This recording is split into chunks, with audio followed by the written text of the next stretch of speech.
요즘 가정의 풍속도를 풍자한 시리즈 가운데 이런 이야기가 있습니다. 여러 가지 시리즈가 있는데 내 아들은 이라고 하는 이 시리즈 하나를 좀 가지고 왔습니다. 한번 들어보시기 바랍니다. 이런 이야기입니다. 잘난 아들은 국가의 아들이고 돈 잘 버는 아들은 사돈의 아들이고 빚진 아들만 내 아들이다. 네. 그리고 또 이런 아들이 있어요. 아들은 사춘기가 되면 남남이 되고 군대에 가면 손님이 되고 장가 가면 사돈이 된다. 또 있습니다. 아들을 낳으면 일촌, 대학 가면 사촌, 군대 다녀오면 팔촌, 장가 가면 사돈의 팔촌, 애 낳으면 동포, 이민 가면 해외 동포다. 요즘 단절되어 가고 있는 이 부모와 자식 간의 관계를 빗대고 있는 그런 풍자하고 있는 그런 얘기이기 때문에 한편으로는 웃기면서도 한편으로는 마음이 좀 씁쓸한 거는 사실인 것 같습니다. 5월 가정의 날로 우리가 지키고 있는데 오늘은 교회력으로 어버이 주일입니다. 우리 민족은 예로부터 동방예의지국으로 불리면서 경로 사상이 굉장히 강한 그런 민족이었습니다. 그래서 노인은 가정과 사회의 어른이기 때문에 많은 사람들에게 그 자체만으로도 존경을 받아왔습니다. 그런데 근래에 들어오면서 갑작스러운 사회 변혁이 일어나게 되면서 부작용이라고 하는 것도 많아지게 된 것이 사실입니다. 그 중에 하나가 지금까지 누려왔던 우리 노인들의 이 어른으로서의 존경과 가치를 잃어가고 있다라고 하는 겁니다. 이제는 여러분 이 노인 그러면 이 존경, 권위 이걸 생각하는 것이 아니라 어쩌면 소외 그리고 망각의 자리로 전락되어 가고 있다라고 하는 것이 사실이죠. 몇 년 전에 우리나라의 그 인류대학이라고 할 수 있는 이 스카이 대학, 서울대, 연세대 그리고 또 뭐죠? 고려대, 스카이 대학 이 학생들을 대상으로 설문조사를 하나 했습니다. 이 제목이 뭐냐면 여러분은 부모가 몇 살까지 살면 좋겠습니까? 굉장히 직접적인 그런 설문의 질문이었는데 여러분 몇 살까지 살았으면 좋겠다고 대답했는지 아십니까? 80세? 90세? 100세? 65.4세입니다. 65.4세. 여러분 이게 뭘 의미할까요? 조금 씁쓸해요. 이 설문의 결과가 우리나라의 이 사회의 단편을 보여주고 있는 것 같은데 여러분 이 설문을 작성한 사람들이 소위 우리나라에서 말하는 인류대학을 다니는 그런 학생들이잖아요. 나름 그래도 똑똑하고 우리나라에서 제법 공부도 잘하는 그런 청년들인데 이 젊은이들이 부모의 도움으로 학교를 다니고 결혼을 하고 나면 더 이상 부모는 필요 없다라고 생각을 하고 있기 때문에 65.4세라고 하는 그런 나이가 나왔다는 겁니다. 그들에게 있어서 부모의 역할은 나 결혼시켜 주는 것 거기까지만 우리 부모의 역할이다라고 생각하고 있다는 겁니다. 씁쓸하죠? 그런데 여러분 이 설문조사의 결과 결코 성경적이거나 복음적이라고 말할 수 없습니다. 왜냐하면 오늘 우리가 읽은 이 잠언의 말씀뿐만이 아니라 성경은 전반적으로 너 낳은 부모를 즐겁게 하고 기쁘게 할 것을 우리에게 당부하고 말씀하고 있기 때문입니다. 여러분 우리는 어떻게 우리의 늙은 아버지와 어머니를 즐겁게 하고 기쁘게 할 수 있겠습니까? 오늘 본문 말씀에 크게 세 가지의 말씀을 우리에게 제시를 하고 있는데 요 세 가지를 여러분들이 잘 기억을 하셔서 우리 부모님을 하나님처럼 생각해서 그래서 부모님과 함께 하나님이 기뻐하시는 믿음의 가정 세워나갈 수 있기를 주님의 이름으로 축복합니다. 먼저 여러분 부모님을 즐겁게 하고 기쁘게 하는 첫 번째 방법은 청종하고 부모님의 말씀을 청종하고 경히 여기지 말아야 한다라고 말씀합니다. 22절 말씀입니다. 너를 낳은 아비에게 청종하고 내 늙은 어미를 경히 여기지 말지니라. 청종한다라고 하는 말은 말씀을 잘 듣고 쫓는다, 따른다라고 하는 뜻입니다. 이 청종에서 이 청이라고 하는 것은 듣는 것을 말하고요, 이 종이라고 하는 것은 쫓아 행하는 것, 따른다라고 하는 것을 말씀하는 한자죠. 청종, 이 두 가지의 이 한자가 단어가 결합되어져서 청종인데, 그래서 여러분, 이 청종이라고 하는 말에는 듣는 것만 있는 것이 아니라 반드시 따르는 행동이 나타나야 된다라고 하는 겁니다. 중요한 것은 먼저 우리가 잘 들어야 됩니다. 들은 것을 행할 수 있습니다. 왜냐하면 여러분, 듣는 것에 문제가 생기면 행하는 것에도 문제가 생길 수밖에 없기 때문입니다. 잘 들어야 돼요. 그리고 나서 듣는 것으로 끝, 이게 아니라 우리가 부모님의 말씀에 따르고 순종하는 행동도 나타나야 한다. 이게 진정한 청종의 뜻이다라고 할 수가 있는 것입니다. 여러분, 우리가 자식으로서 왜 우리 부모님의 말씀을 청종을 해야 됩니까? 부모가 자식보다 지혜가 있고 뛰어난 지식이 있기 때문일까요? 꼭 그렇지만은 않습니다. 부모에게 청종해야 하는 여러 가지 이유가 있겠지만, 오늘 성경은 22절 다시 한번 보십시오. 너를 낳은 아비에게, 25절 말씀 하반절도 한번 보실까요? 너를 낳은 어미를 기쁘게 하라. 부모가 누구라고요? 우리를 낳은 분들이다. 너를 낳았다라고 하는 이 생물학적인 이유 하나만으로도 우리 부모님의 말씀을 청종해야 할 것을 우리에게 말씀하고 있는 겁니다. 한마디로 부모에게 이것저것 따지지 말라는 겁니다. 그냥 너라고 하는 존재를 있게 한 그 부모가 있었기 때문에 너가 있기 때문에 너의 존재를 있게 한 그 부모의 말씀에 순종하고 따라가라, 청종해라. 그 말씀을 오늘 성경이 하고 있는 것입니다. 부모의 말씀에 청종하는 사람이 하나님의 말씀도 청종하는 삶을 살아갈 수 있습니다. 또 내가 부모의 말씀에 청종해야 내 자녀들도 나를 보고 배울 거 아닙니까?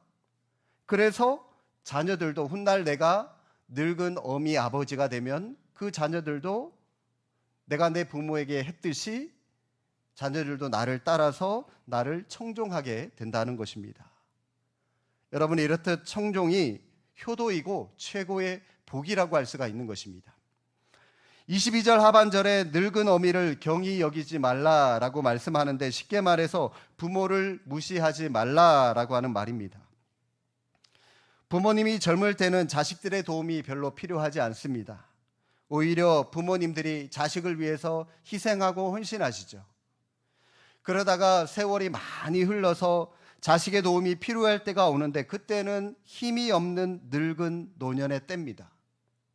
그런데 많은 자녀들이 부모님이 힘이 있을 때는 뭔가 하나라도 더 얻을 게 없나 싶어서 잘 대해드리다가도요, 정작 부모님이 늙고 힘이 없어지면은 더 잘 도와드리는 것이 아니라 반대로 그 부모를 무시하는 경향이 많이 있는 것 같아요. 이전에 섬겼던 교회에 연세 많은 권사님 한 분이 계셨는데, 그분이 이런 생각을 가졌어요. 본인이 이 정신이 또렷할 때, 조금이라도 더 또렷할 때 자식들한테 재산을 나눠줘야지, 안 그러고 나중에 본인이 죽고 나면 자식들끼리 이 재산 때문에 싸움이 날 거라고 생각이 들어서 그런지, 이분이 이제 본인이 조금 쓸 것만 남겨두고요, 나머지 재산을 자식들에게 다 나눠주셨어요. 주변에서는 그러지 말라라고 다 뜯어 말렸는데도 이분이 자신의 고집을 꺾지 않고 재산을 다 나눠주셨는데, 여러분, 이분이 이후에 어떤 삶을 사셨는지 아십니까? 제가 무슨 말을 할지 여러분 뻔히 다 아시겠죠? 아시죠? 자식들이 3남매였습니다. 아들 하나, 딸 둘. 자식들이 이 권사님을 돌보지를 않는 겁니다. 물론 뭐 자식들도 자기들 나름대로 먹고 살기 바빴습니다라고 어떤 변명거리를 말할 수 있을지 모르겠지만, 이 삼남매 중에서 이 아들 부부가 같은 교회를 다녔거든요. 이 아들 부부는 교회 봉사를 굉장히 많이 했습니다. 찬양대 봉사도 하고요. 뭐 교회 구석구석 이 봉사 저 봉사뿐만 아니라 그 교회에서 지원하는 농어촌의 동력교회 전도 지원 사역도 나가고요. 뿐만 아니라 교회에서 섬기는 협력 선교사님들 매년마다 단기 선교 나가거든요. 몇 팀씩 몇 번씩 1년에 몇 차례씩 나갑니다. 그러니까 이 전도하고 선교 다닌다고요. 지방으로 또 해외로 1년에 몇 차례씩 나가니까 교회에서 성도들은 저 부부 참 믿음 좋아. 참 봉사도 많이 하고 참 좋은 그런 가정인 것 같아. 부부인 것 같아라고 많은 성도들이 칭찬을 하는데 정작 저는요. 그 부부를 보면서 글쎄요. 정말 믿음이 좋은 거라고 할 수 있나? 글쎄요 라고 하는 의문 부호가 저한테는 붙더라고요. 이 어머니 권사님이 연세도 많으시고 아픈 데가 많으셔서 병원에 자주 가거나 입원하시는 경우가 많은데 그때마다 그 자식들은 코빼기도 안 비칩니다. 순장님이나 또 저와 같이 사역했던 제 동력자 파트너 여전도사님이 먼저 가셔서 그분을 모시고 병원에 갈 때가 많았습니다. 저도 아마 그 교회를 사역하면서 그 권사님 댁에 제일 많이 신방을 갔을 거예요. 일주일, 2주일에 한 번씩은 못해도 갔고요. 어떤 때는 하루에도 2번씩 간 적도 있거든요.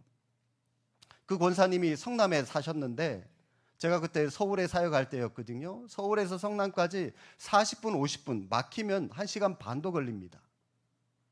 그런 거리를 매주마다 거의 들리려고 했으니 그런데 여러분 사실 신방이라고 하는 개념보다는 혼자 이분이 고독사 할까 봐 이분이 또 이 귀가 어두우니까 전도사님이 전화를 해도 잘 안 받아요.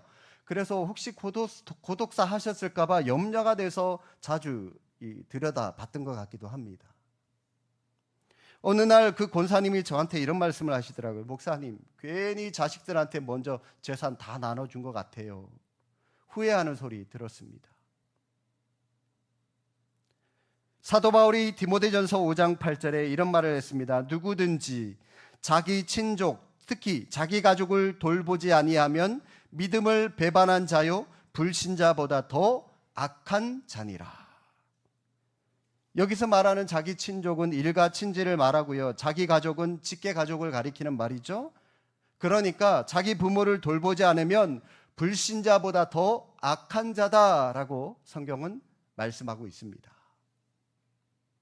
물론 늙으신 부모님을 모신다는 것, 가까이에서 모신다는 것 쉽지 않은 일이라는 것 너무나도 잘 알고 있습니다. 연세가 들면 깜빡깜빡 하셔서 하신 말씀을 또 하시고 뒤돌아서면 또 하시고 지겹도록 반복하실 때도 있죠. 또 이 몸이 좀 연세가 많으시기 때문에 둔해지셔서 그런지 조금만 넘어져도 그냥 이 골반이 뼈가 부러지고 큰 병으로 이어지는 경우도 있고 게다가 치매라도 걸리면 이 추태를 보아야 할 때도 있습니다. 그런데 성경은 설령 부모가 그런 지경에 이르게 될지라도 경히 여기지 말라, 무시하지 마라 라고 우리에게 말씀하고 있습니다. 왜냐하면 이런 현상은 부모가 나빠져서 그렇게 되는 것이 아니라 노화 현상으로 인한 것이기 때문입니다. 아무리 곱고 곱던 선남 선녀도 언젠가는 늙게 되어 있습니다. 자식들도 언젠가는 부모처럼 늙게 되어 있습니다. 모든 인생은 언젠가는 예외 없이 다 늙게 되어 있기 때문에 부모가 늙었다고 업신여기지 마라. 너도 늙는다. 그 말씀을 하시는 거죠.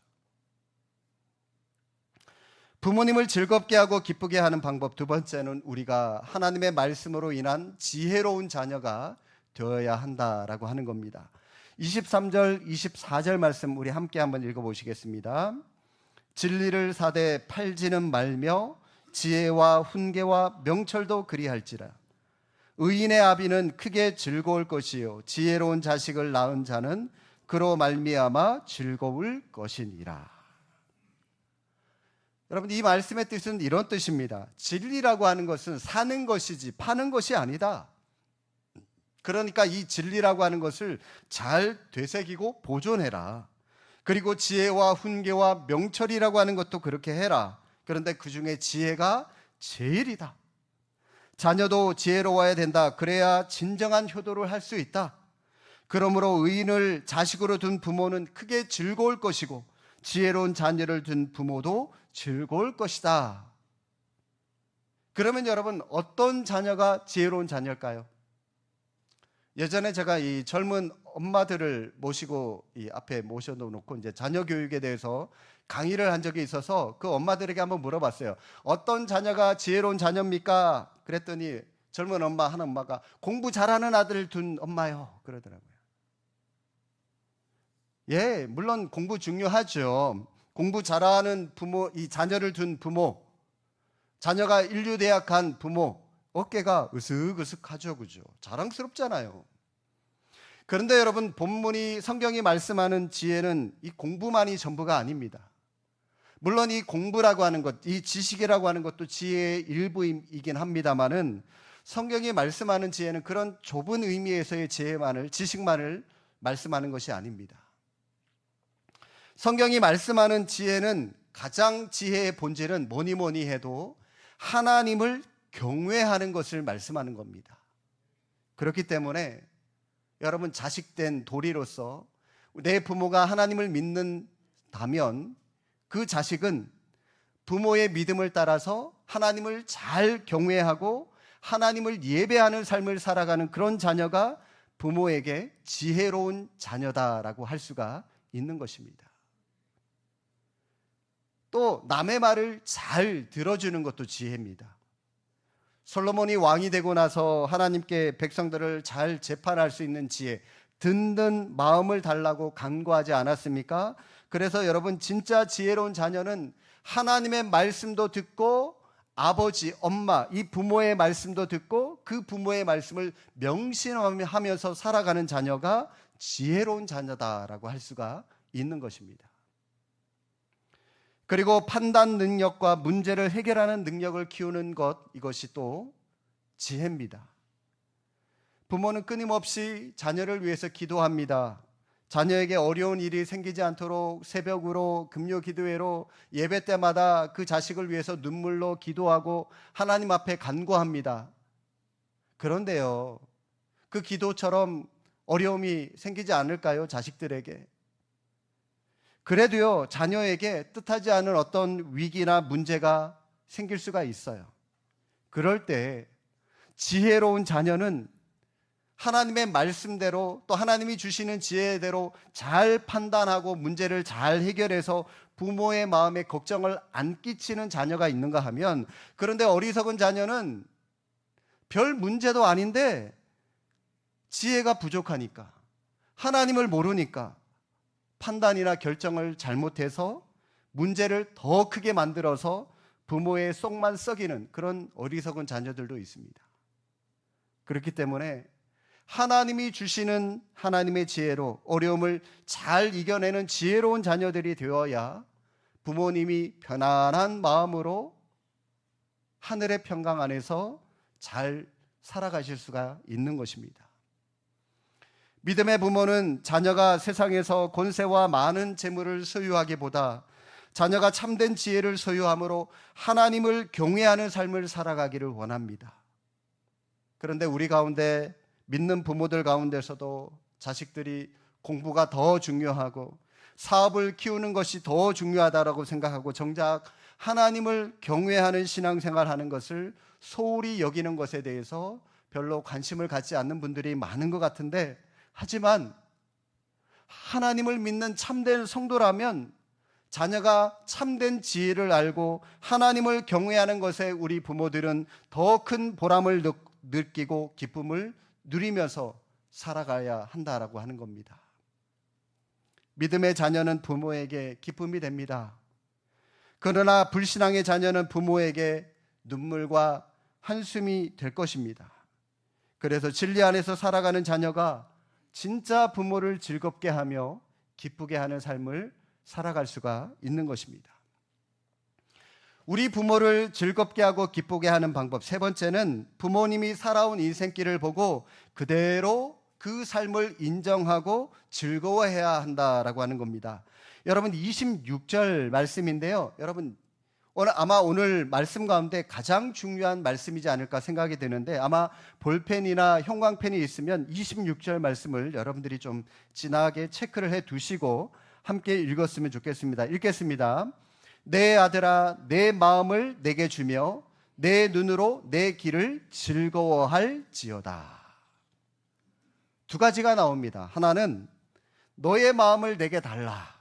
또 하나는 너의 눈으로 내 길을 즐거워할 것을 이 부모들이 자녀에게 부탁하고 있습니다. 먼저 내 마음을 내게 달라. 여러분, 부모가 자녀에게 원하는 것은 뭘 원할까요? 용돈 많이 주는 거? 맛있는 거 많이 사주는 거? 물론 그렇게 해드리는 것도 좋겠지만 부모가 자녀에게 진짜 원하는 것은요, 자녀의 마음을 원합니다. 너의 마음을 내게 달라. 부모님이 연로하실 때 물질로 봉양하는 것 중요합니다. 용돈 많이 드리는 것 중요합니다. 효도 관광 해외여행 시켜드리는 것 물론 중요합니다. 그러나 그것보다 더 중요한 것은 부모님을 즐겁게 하고 부모님의 마음을 기쁘게 해드릴 수 있는 여러분 자식의 마음을 부모에게 주는 게 더 중요합니다. 효도의 본질은 마음이잖아요, 마음. 아무리 물질적으로 잘해드리다 할지라도 마음이 멀어지면 그것은 효도라고 할 수가 없습니다. 부모 자식 간에 마음이 멀어지는 것보다 부모의 입장에서 아마 더 섭섭하고 외로운 것이 없을 겁니다. 오늘날 생활비는 보내드리면서 용돈은 드리면서 마음에서 부모를 지워버린 이 젊은 세대의 사람들이 얼마나 많이 있습니까? 진정한 효도는 내 마음에서 항상 부모님을 떠나보내지 않는 겁니다. 진정한 효도는 내 마음을 부모님께 드리는 거예요. 그리고 또 하나, 내 눈으로 내 길을 즐거워할지어다 라고 했습니다. 부모님을 기쁘게 해드리는 길은 부모님이 지금까지 살아온 그분들의 길을, 그분들의 선택, 그분들의 철학, 그분들의 이상, 그분들의 살아온 삶을 우리 자식들이 인정하고 기뻐하는 모습이 필요합니다. 아마 우리 부모님들 마음속으로는 지금까지 내가 잘못 살아왔어 라고 하는 일종의 후회가 있습니다만은 그럼에도 불구하고 자식들은 부모에게 아닙니다. 어머니, 아버지, 우리 부모님은 지금까지 잘 살아오셨습니다. 성공적으로 살았고 훌륭하게 사셨습니다 라고 자식들이 부모에게 말해주기를 바라고 계셔요. 부모님이 자신들이 살아온 삶에 대해서 자식들이 후회하게 만들어서는 안 됩니다. 내가 내 부모처럼 안 살 거야. 내 부모처럼 저렇게는 안 살 거야. 여러분, 그런 말씀 하지 마세요. 부모님의 가슴에 못 박는 일입니다. 자신들의 삶을 자랑할 수 있도록 자식들이 보상을 해 주셔야 됩니다. 이보다 더 큰 효도는 없습니다. 부모님이 살아온 그들의 인생길을 인정해 주십시오. 사실 여러분, 인생이라고 하는 거 아무리 열심히 살아봐야 왜 후회가 없겠습니까? 왜 아쉬움이 없겠습니까? 왜 실수를 하지 않겠습니까? 믿음의 사람인 노아도 이 포도주에 취해서 자식들 앞에서 실수하지 않았습니까? 홍수가 끝나고 나서 노아가 여러분 어떤 사람이에요? 당대의 완전한 사람이고 의로운 사람이었고 하나님과 동행한 사람이었다라고 하나님 앞에 굉장한 칭찬을 받은 사람이었는데, 하지만 그도 자식들 앞에서 실수하지 않았습니까? 하물며 여러분, 왜 우리 부모님이라고 실수가 없겠습니까? 자식들 앞에 완벽할 수 있는 부모 아무도 없습니다. 우리 부모님의 삶에도 아쉬움이 있을 수 있고 실수 있을 수 있고 후회가 있을 수 있습니다. 그럼에도 불구하고 부모는 자식을 통해서 자기들이 살아온 인생에 대해서 인정받고자 하는 그런 마음이 있는 거예요. 참 잘 살아오셨습니다. 내가 내 부모님의 삶을 존경합니다. 사랑합니다. 나도 나의 아버지 어머니처럼 살고 싶습니다. 인정받고 싶어하는 그런 마음이 있다는 거예요. 미국의 16대 대통령이었던 링컨의 아버지는 구두를 수선하는 구두 수선공이었습니다. 링컨 자신도 초등학교를 중퇴했습니다. 이런 가정의 링컨이 대통령이 되니까 그 당시 귀족들이 못마땅해 하는 거예요. 못마땅하죠. 대통령이 되고 나서 처음으로 상원에 나가서 연설을 할 때 어느 상원 의원이 이런 말을 합니다. 당신같이 무식한 사람을 대통령으로 모시게 된 것이 우리에게는 큰 불행입니다. 아예 대놓고 모욕을 주었습니다. 그러면서 이렇게 비난합니다. 당신의 아버지는 구두수선하는 사람이요, 이런 천한 사람의 아들을 우리가 대통령으로 모시게 됐다라고 하면서 자신의 구두를 벗어서 손에 들고 딸랑딸랑 흔들면서 이 구두도 당신 아버지가 만들어 주신 것일지도 모릅니다라고 빈정거리기 시작합니다. 그때 링컨이 이런 말을 했습니다. 오랫동안 잊고 있었는데 당신의 말을 통해서 내 아버지를 기억나게 해주셔서 감사합니다. 저는 우리 아버지를 자랑스럽게 생각합니다. 우리 아버지는 비록 구두수선을 하는 하찮은 일을 하는 일이었지만 자신의 직업에 충실하시는 분이었고 누구보다도 구두를 잘 만드신 분이셨습니다. 내가 어깨너머로 배운 것이 있으니 당신의 구두가 망가지거든 내게 가져오시오. 내가 기꺼이 고쳐드리겠습니다. 여러분, 그러자 그 자리에 있던 많은 사람들이 일어나서 기립박수를 쳤다고 합니다. 여러분이 얼마나 훌륭한 일입니까? 부모님의 직업을 자랑스럽게 여기고 그분들이 살아온 길이 내 명예고 내 영광이 될 수 있는 마음을 가지는 것, 이것이 진정한 효도라고 할 수가 있는 것입니다. 부모님이 우리에게 원하시는 것은 물질이 아닙니다. 자식의 마음을 원하십니다.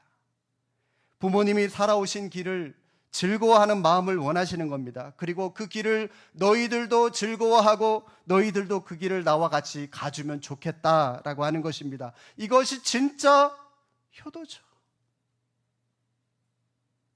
자기 부모를 자랑스럽게 여기셔야 됩니다.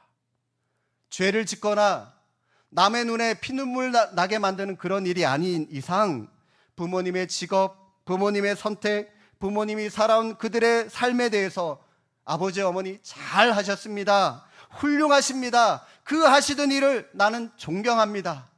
나로 내 아버지, 내 어머니의 길을 기꺼이 따르겠습니다. 여러분, 그렇게 인정해 드리는 것이 부모님을 기쁘게 해드리는 겁니다.